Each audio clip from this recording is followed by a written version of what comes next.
So we have a new recipe that's free this week, lemon herb feta cheese balls, just in time for the entertaining season.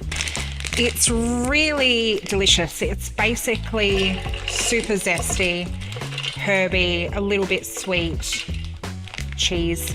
Great make ahead dish for serving to guests.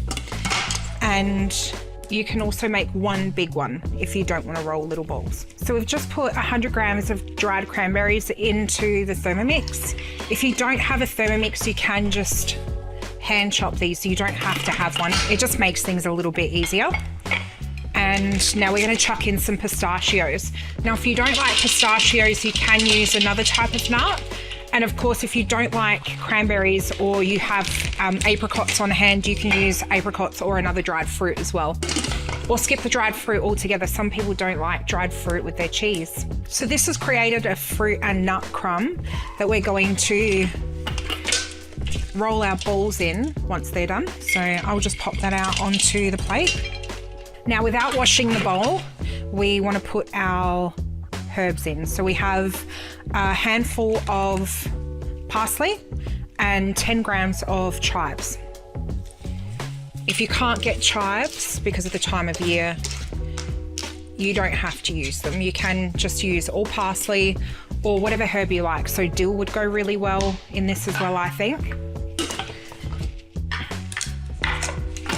Scrape the bowl down and give it another chop.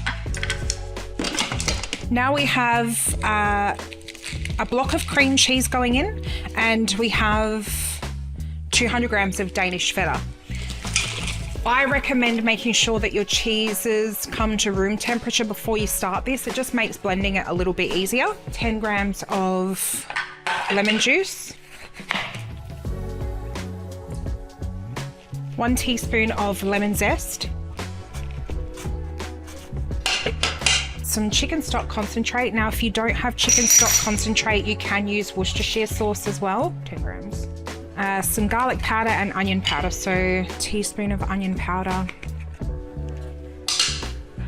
a teaspoon of garlic powder, and then we have 1/4 of a teaspoon of cracked black pepper.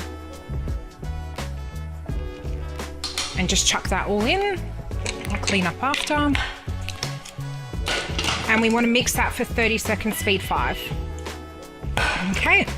Now, the most important thing about this, of course, if you want to skip rolling these into balls, you can just serve this now as a dip. There's no reason why you can't do that.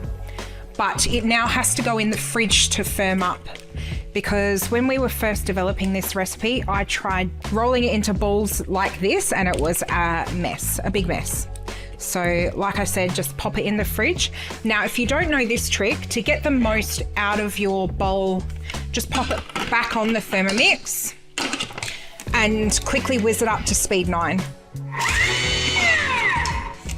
And you will get the last bit of the mixture out. And less goes down the sink. Okay, so that now goes into the fridge, and when we come back, we'll be rolling these balls.